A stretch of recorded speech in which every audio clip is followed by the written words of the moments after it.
winds can gust. There it is.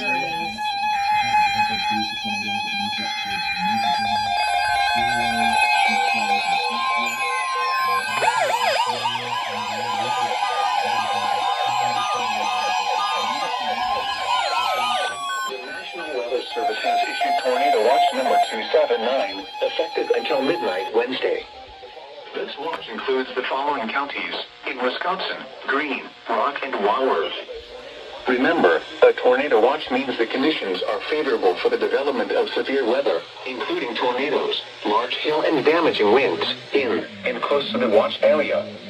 While severe weather may not be imminent, persons should remain alert for rapidly changing weather conditions and listen for later statements and possible warnings. Stay tuned to Noaa weather radio, commercial radio and television outlets, or internet sources for the latest severe weather information.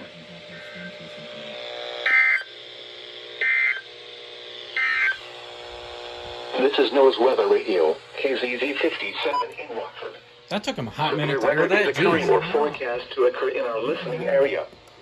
This station will broadcast severe weather Yeah, fairly high end. DeKalb, Stevenson, and Lake counties in Illinois.